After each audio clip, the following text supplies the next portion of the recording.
নমস্কার বন্ধুরা, সবাই কেমন আছো? আশা করি সবাই ভালো আছো, আমিও ভালো আছি। তো এখন তো তালের সিজন, শ্রাবণ মাসের শেষের দিক। তো তাল দিয়ে কিন্তু আমরা অনেক রকম রেসিপি বানাচ্ছি। আর সামনে মনসা পুজো, এই মনসা পুজো উপলক্ষেও কিন্তু বিভিন্ন রকমের রেসিপি আমরা বানিয়ে ঠাকুরের কাছে নিবেদন করে থাকি। তো আজকে তোমাদের সাথে আমি শেয়ার করব তালের জিলিপি। তালের জিলিপিটা কিন্তু হয়তো অনেকেই জানো না, তাল দিয়ে জিলিপিটা যে এত সুন্দর হয়। তালের তো আমরা ক্ষীর খেয়েছি, তালের বড়া খেয়েছি, তালের বরফি খেয়েছি, কাঁচা তালের। তো অনেক রকম রেসিপি খেয়েছি, আমার মনে হয় না অনেকেই তোমরা তালের জিলিপিটা খেয়েছো। তো আজকে তোমাদের সাথে সেটাই শেয়ার করব, তাল দিয়ে এত সুন্দর জিলিপি হয়। তো যদি ভিডিওটা ভালো লাগে অবশ্যই তোমরা একটা লাইক কমেন্ট শেয়ার করে দিও, আর বন্ধু বান্ধবদের কাছে একটু শেয়ার করে দিও। তো চলো কি করে তালের জিলিপিটা বানাই আজকে সেটাই তোমাদেরকে দেখাবো। তো তালের জিলিপিটা বানাবার জন্য এখানে আমি 1 বাটি ময়দা নিয়ে নিয়েছি। এখানে আমার 250 মতো ময়দা আছে। তো একটা গামলা নিয়ে নিয়েছি, ময়দাটাকে গামলার মধ্যে ঢেলে নেব।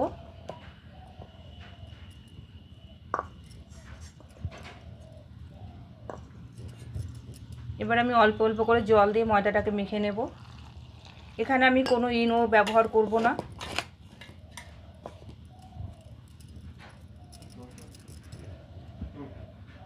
জিলিপির ব্যাটারটা কিন্তু আমি প্রথমে খুব পাতলাও করব না, খুব ঘনও করব না। তো বন্ধুরা, এই যে জিলিপি বানাবার খামিটা আমি বানিয়ে নিয়েছি। তো দেখো, না পাতলা না বেশি ঘন। তো এরকমভাবেই আমি কিন্তু ময়দাটাকে মেখে নিয়েছি। এবার ময়দাটাকে কিন্তু আমি 4 ঘন্টা ঢাকা দিয়ে রেখে দেবো। আমি কিন্তু কোনো ফ্রিজ ব্যবহার করব না ময়দাটা রাখার জন্য। আমি কিন্তু রুম টেম্পারেচারেই রেখে দেবো ঢাকা দিয়ে। আর ভিডিওটা সম্পূর্ণ কিন্তু না দেখলে তোমরা বুঝতে পারবে না। স্টেপ বাই স্টেপ দেখাবো কীভাবে আমি এই তালের জিলিপিটা বানাচ্ছি। তো এখানে একটা থালা দিয়ে আমি ঢেকে দিলাম। তো জিলিপিটা বানাবার জন্য যে এখানে একটা তাল নিয়ে নিয়েছি, আমি তালটাকে একটু ধুয়ে নেব। আগে একবার ধুয়ে রেখেছি তালটা, তবু আরেকবার আমি ধুয়ে নিচ্ছি তালটাকে। তালটাকে ছাড়িয়ে নেব।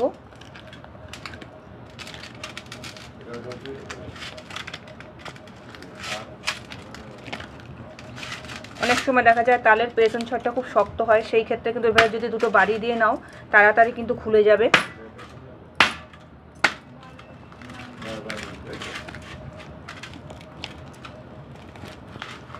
পেছনটা বাড়ি দিয়ে নিলে একটু খুব সহজে দেখো খুলে যায়।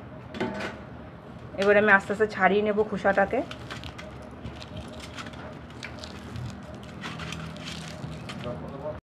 তো তালটাকে দেখো খোসাগুলোকে ছাড়িয়ে নিয়েছি। এবার অল্প অল্প করে জল দিয়ে নেব তালটার মধ্যে। অতিরিক্ত দেব না, জলটা দিলে কিন্তু তালের যে কাঠটা খুব তাড়াতাড়ি বেরোতে সাহায্য করে। এইভাবে একটু চটকে চটকে নেব তালগুলোকে। তো তালটাকে দেখো ভালো করে চটকে নিয়েছি। এবার আমি একটা ঝুড়ির সাহায্যে তালটাকে একটু ঘষে একটু তালের যে কাঠটা ওটাকে বের করে নেব। আর ঝুড়িতে ঘষলে কি হয়, পরে কিন্তু ছাকতে হয় না, এই কারণে আমি ঝুড়িতেই তালটাকে ঘষার চেষ্টা করি।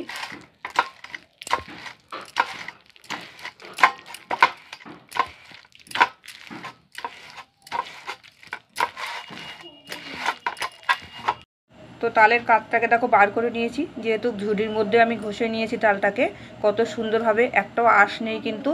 আর যদি দেখা গেল তাল ঘষুনি একরকম পাওয়া যায়, তাতে যদি তোমরা তালটাকে ঘষে নাও তো সেই ক্ষেত্রে কিন্তু আঁশ থাকে, ডবল করে খাটতে হয়। এই কারণে ঝুড়িতে যদি ঘষা হয় কাজটাও তাড়াতাড়ি হয়ে যায়, আর খুব সুন্দরভাবে কিন্তু দেখো তালের কাঠটাকে বের করা যায়, একটাও আঁশ থাকে না, খুব সুবিধা আছে এতে। চলে এসেছি 4 ঘন্টা পরে, এবার দেখে নেব খামিটা কীরকম হলো। তো দেখো 4 ঘন্টা কিন্তু আমি রেস্টে রাখার ফলে খামিটা কিন্তু বেশ ফুলে উঠেছে। এই দেখো, জিলিপি করতে গেলে কিন্তু দোকানে কিন্তু যে মিষ্টির দোকানগুলোতে জিলিপি তৈরি হয়, তো ময়দাটাকে কিন্তু আগে এইভাবে কিছুক্ষণ রেস্টে রেখে নেয় 4 থেকে 5 ঘন্টা, সেই ক্ষেত্রে জিলিপি কিন্তু খুব ভালো হয়। তো এবার আমি মিশিয়ে দেবো কিছুটা পরিমাণ চালের গুঁড়ো। 100 মতো চালের গুঁড়ো আমি এখানে মেশাবো।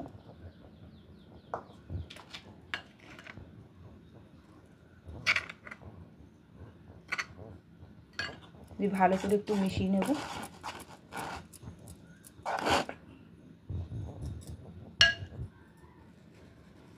এখানে দিয়ে দেবো সামান্য পরিমাণে খাওয়ার সোডা। খাওয়ার সোডাটা কিন্তু অতিরিক্ত দেওয়া যাবে না। এবার দিয়ে দেবো কিছুটা পরিমাণ তাল।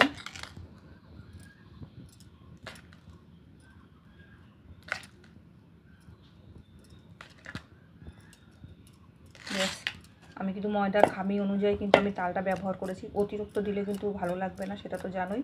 সব কিছুর একটা মাপ আছে। এবার ভালো করে একটা ব্লেন্ডারের সাহায্যে আমি খামিটাকে মিক্সড করে নেব, ফেটিয়ে নেব কিছুক্ষণ।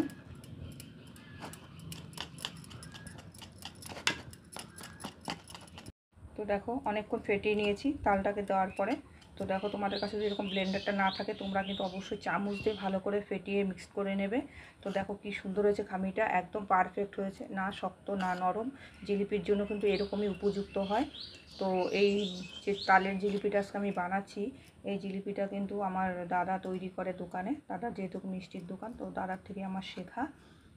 ওইদিকে গ্যাসটা জ্বালিয়ে একটা গামলা চাপিয়ে দিলাম, দিয়ে 1 বাটি জল দিয়ে দিলাম। শিরাটাকে বানিয়ে নেব জিলাপি। 1 বাটি চিনি।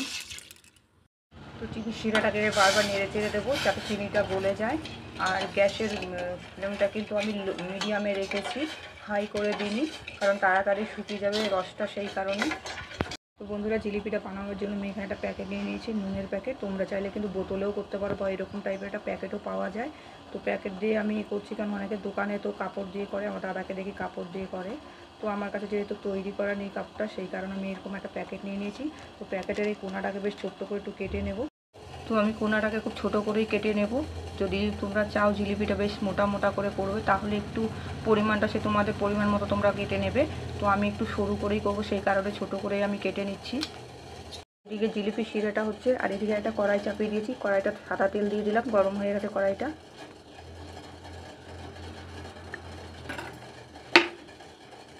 তো এবার জিলিপির খামিটাকে আমি প্যাকেটে ভরে নেব।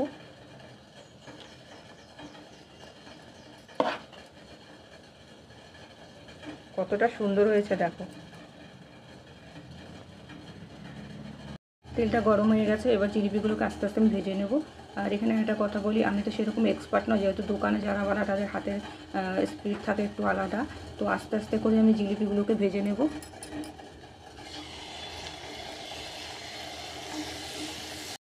তো জিলিপিগুলো দেখো কত সুন্দর ফুলছে, আর আমি এখানে কিন্তু খুন্তি দিয়েই নাড়ছি। আর জিলিপি নাড়ার ক্ষেত্রে কিন্তু শিক হলে ভালো হয়। আর এই দেখো জিলিপিগুলো তেলে দেওয়ার সাথে সাথে এত সুন্দর ফুলছে। তো ওইদিকে রসটা তৈরি হয়ে গেছে জিলাপির। তো এখানে আমি 1 মুটকি ভিনিগার দিয়ে দেবো, তোমরা চাইলে কিন্তু পাতিলেবুও দিয়ে দিতে পারো। আর এই ভিনিগারটা দেওয়ার উদ্দেশ্য হলো যাতে রসটা জমে না যায়। আর এখানে কিন্তু আমি 1 তার 2 তার এরকম কিছু করিনি, এখানে করেছি জিলিপির যেহেতু রসটা একটু মোটা করতে হয়, তো সেরকমই আমি বানিয়েছি। আর দোকানে যেরকম অতিরিক্ত মোটা করে, কারণ ওই চিনির ওজনটা থেকেই কিন্তু ওদের মানে ওজনটা হয় চিনিতেই। তো সেই কারণে বাড়িতে যেহেতু করেছি সেখানে অতিরিক্ত আমি মোটা করিনি শিরাটা। তো ওদিকে রসটা কিন্তু বেশ মিডিয়াম ঠান্ডা হয়ে এসেছে। এবার জিলিপিগুলোকে আমি এর মধ্যে দিয়ে দেবো রসের মধ্যে। আর জিলিপিগুলো গরম গরম না দিলে কিন্তু রসটা ঢুকবে না, তো সেই কারণে কিন্তু গরম গরম জিলিপিগুলো ভেজে ভেজে দিয়ে দেবো। তো বন্ধুরা, আজকে আমার তালের জিলিপি বানানো রেডি। দেখো কতটা মুচমুচে হয়েছে, এই দেখো পুরো গুড়িয়ে আছে, আর রসে পুরো ভরা ভেতরটা। এই দেখো এতটাই সুন্দর হয়েছে। তো তোমরা এইভাবে করে খেয়ে দেখবে, তাল দিয়ে জিলিপি কিন্তু অসাধারণ হয়। আর মিষ্টির দোকানে দেখো তো তালের বড়াও বিক্রি হয় রসে ডুবিয়ে। তো জিলিপিও কিন্তু এইভাবে খুবই সুন্দর লাগে খেতে। তো আজকের ভিডিওটা তোমাদের কাছে কেমন লাগলো অবশ্যই তোমরা কমেন্টে জানাবে, তোমাদের কমেন্টের আশায় থাকবো। আর দেখা হবে পরের ভিডিওতে। আজকে এখানেই শেষ করলাম। সবাই ভালো থাকবে, সুস্থ থাকবে।